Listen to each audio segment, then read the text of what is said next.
everyone, I'm Alex and I'm the hands behind Lovecraft Crochet. My plushies are for the anxious, depressed, autistic, and neurodivergent. Small enough to travel in a purse, backpack, diaper bag, or even your pocket. You can check out my Facebook page or TikTok to see what patterns are available and stay tuned for the new ones coming out. I also make hats, scarves, blankets, and dice bags for the tabletop gamer or dice goblin in your life. Feel free to order through the page, TikTok DMs, or via email at love.craft.crochet@gmail.com. Now, on to the segment.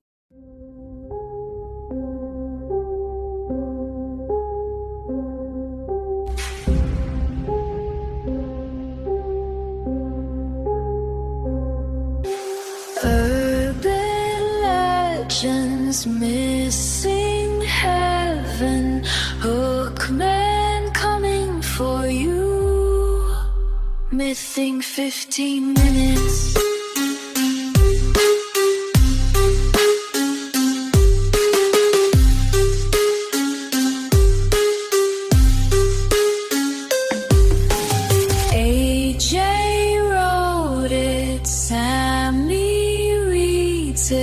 Mothman's flying at you, missing 15 minutes. Welcome back to Mything 15 Minutes, the show where we explore legends from around the world, all in a quest for AJ to make me sound like a dork trying to say foreign languages. Truth hurts, Pumbaa. Live with it. When he was a young warthog. I'm Sam Rossi, writing a script. Sorry, not writing a script. This was me this time. I'm Sam Rossi, reading a script about a ghost that really comes off like they did at AJ. Oh, and the script is written by AJ Gary. I forget that I'm here too sometimes. No, you don't. Nobody forgets you're here, bud. Yay! Today we're covering one of Thailand's most famous spirits, the legendary ghost bride Mae Nak. Khanong. May I try? Go for it. Mae Nak, Phra, Khanong. Whatever. What he just said. Or what I said. I don't know. I'm really bad at languages. We are really mean to Why do you think I keep bump priming at the very beginning going, you're not going to be able to pronounce this? Anyways. So the legendary ghost bride whose story blends love, loss, and supernatural devotion. Ghost love stories. Finally, something in AJ's dating range. Ow. Did I write? Man, I'm actually very self-deprecating on this one. Seems that way. Ow.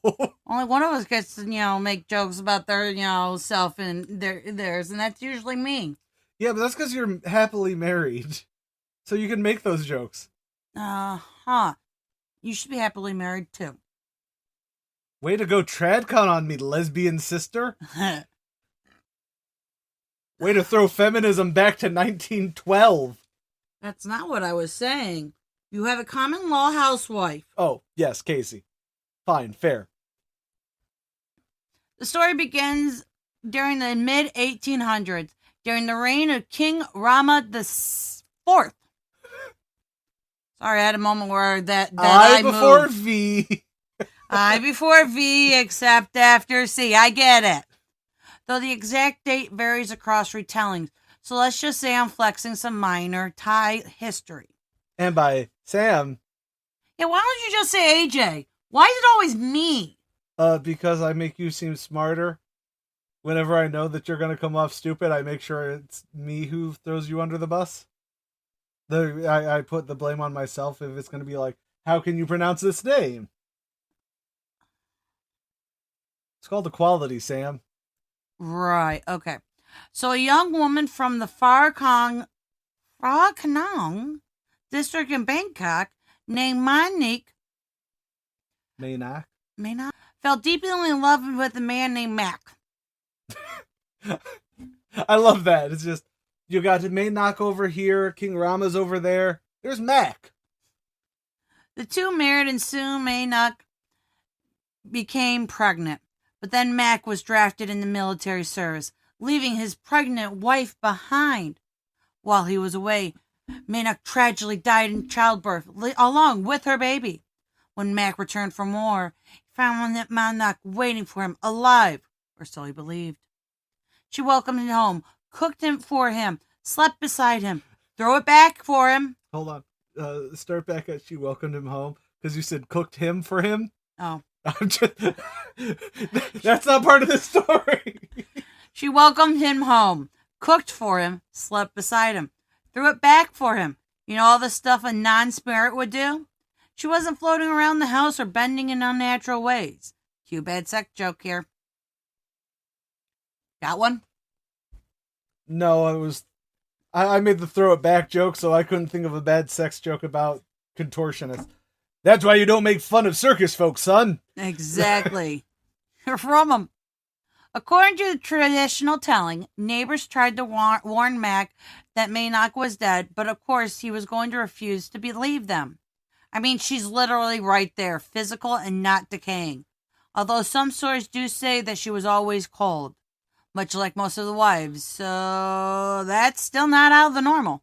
My wife has the worst case of cold-ass feet, and she likes putting them on the back of my thighs. Again, I think that's every woman in existence. They're all lizard people. Prove me wrong. Very true. All right, so let's see what else we got. What isn't normal, though, is the famous scene of the legend. Mae Nak, while preparing dinner, drops a knife or a pan, and she reaches for it, but her arm stretches unnaturally far to get it. Yes, that's the moment you see your wife go full stretch Armstrong and just reconsider that maybe you've been hoodwinked, bamboozled, led astray. AJ, is this a Malcolm X reference again? Yes. You need help. So yes, seeing her stretch, that's when Mac realized her true nature. Terrified, he flees to a temple for safety, since those were our sacred spaces, and that's where ghosts can't go. Unless you watch next week's episode where we talk about ghosts in church. Mae Nak, heartbroken and furious, began haunting the Phra Khanong area. I was going to say, I didn't even write region there.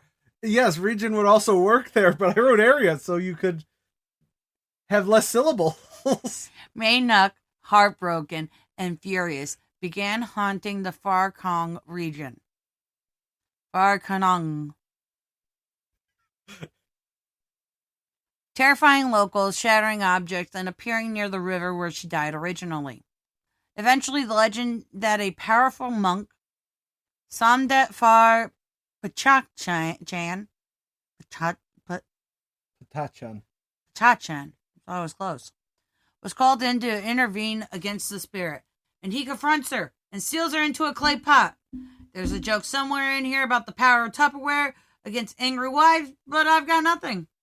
You never can find the lid. Or you can find the lid, you can't find the thing. You can't ever. I've bought new set of Tupperware. Brand new set of Tupperware. Same numbers, the whole nine. Use them once, and the lids are gone. And that is why this is a sacred... This is why this is a myth. He was able to find both the lid and the pot. The pot was thrown into the river, but later the legends would claim that it was recovered and passed down throughout certain families, or that her spirit has transferred into a relic, or even that it broke, and that's why she still wanders around the area. It's one of them urban legends. There's a shit ton of, and this is what happened after the story. And here's the rest of the story. Unlike many of our ghost stories, though, Mae Nak is not just a tale, but she's actively worshipped. There's a famous shrine in Wat Mae Nak where people bring offerings asking for help with relationships, protecting their soldier lovers, or even safe childbirth. I'm not sure. I think that asking a woman who died in childbirth and came back to catfish her husband about her living status is a good idea. But hey, anything's worth a shot. I wonder. It really is one of those things where it's like, where people will be like, well, I got stuck on catfish because my brain did not think of it as catfishing till you said it. And my brain went, oh, yeah, that would do it. I mean, she did say that she was alive. That's pretty big catfishing to me. Well, at least She wasn't a was woman. 37-year-old dude living in his basement. She was dead. I don't know. Better than that one fucking documentary I watched called Catfish. It was about Was that the one where it was a guy and he had like 6 girlfriends? No, that was the show Catfish that had him on as it, but there was this one on, like, this mom was pretending to be a student at her daughter's school. Oh my god, I know this one, yeah. It's a crime that I want us to talk about because the documentary itself has her, as in the mom that was catfishing the daughter, as one of the talking heads in it. And it's not as bad as Casey Anthony's story. You know, that 3-part Hulu thing? Yeah. But it is just as bad because it actually has her, fucking them reading the text of, yeah, me and your boyfriend have been fucking. I'm gonna fuck him. He's gonna knock me. Shit, like, and she's just fucking being a terrible high schooler, pretending to be a terrible high schooler. But then it cuts to her talking about how, well, I just wanted to know what my daughter was going through, and I wanted her to make sure she knew she was safe. So I wanted her to let, if she told me about it, then I knew that she would tell me anything. It's fucking wild. And then when the cops come to confront, because they finally tracked who the fucking person's cell phone is, we find out the mother's been fucking lying about having a job so she could catfish. And while the cops right there, by the way, fucking stupid. You know what? That has nothing to do with it. This is going to be a killing episode. Okay. So, some devotees believe Mae Nak is compassionate, a guardian spirit who protects the poor and vulnerable, a ghost with a heart of gold. Although, again, I don't get any of that from the legend.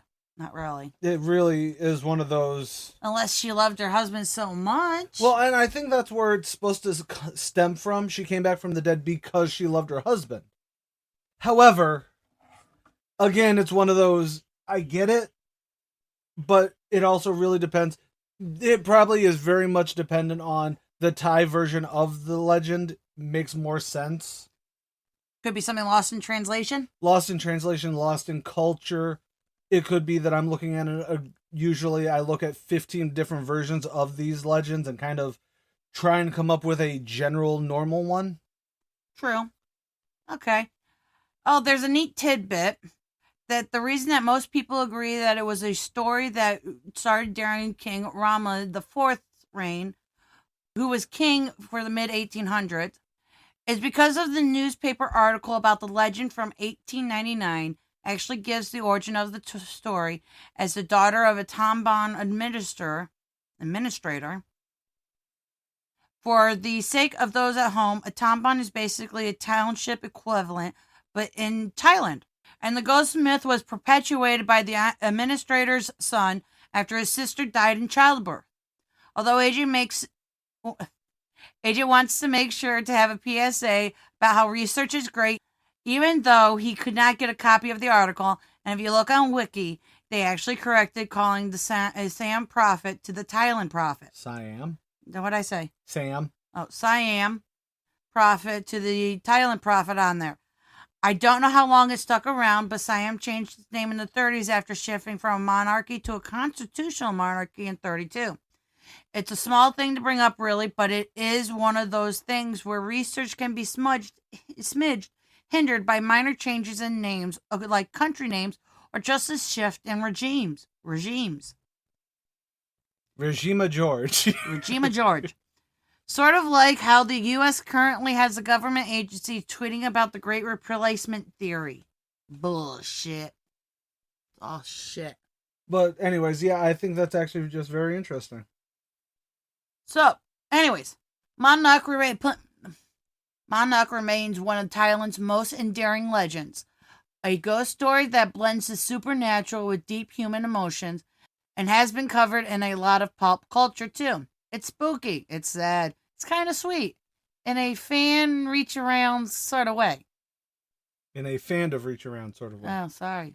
She has very long arms. It's a sex joke. And I get that. I get it. Well, I'm not entirely sure why you would pray to her. Unless it is that you pray to her so that she doesn't take your kid. Well, it doesn't really come off more La Llorona. Right. But it definitely does come off like I had to miss, there had to be some love story in there. Yeah.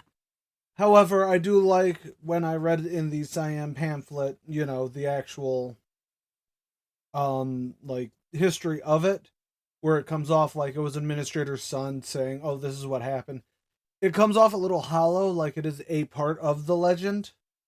Like it's one of those, it reads like this is what I heard versus here's the origin. Right. It's very similar to the Slitmouth Woman, I believe we talked about, where the first real discussion about her was in like 1930 or 1940, something like that. But everyone kept trying to go, no, he's actually 16th century. I don't know why I made him Eastern European. Yeah. I'll make fun of Eastern European. I won't make fun of the Japanese. Got it. No, for you, my friend. Good price.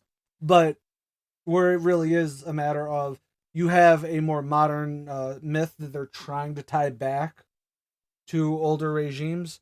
That's why I use King Rama, because it was the 1800s because no one ever even turns around and says that, oh, this is from 5th century or something like that. No, it doesn't tie back the way Japan tried tying the Slitmouth Woman from a fear of modernity and urbanization to, it's actually about this 6th century, samurai's wife. Right. I don't believe they've done it. They probably have to some extent because, the sacred Shinto priest or whatever priest he did, sealing and then stuff like that. It's all really cool for very old civilizations and their myths and how they build over time. Because you could probably argue that there is... I'm sorry, I spoke over you. Yeah, it's okay. I was just thinking about King Arthur's legend.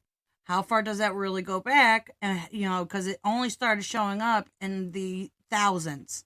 Yes and no, but I do believe we will have.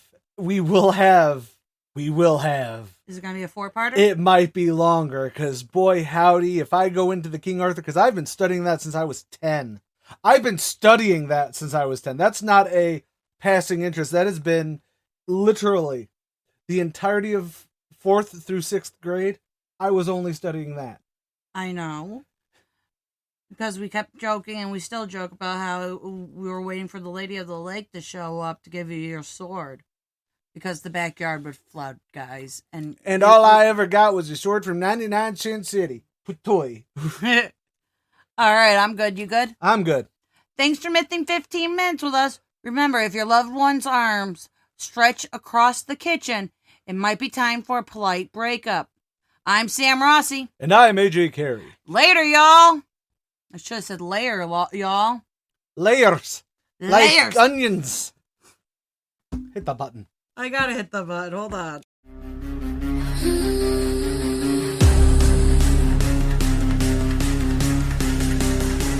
Missing 15.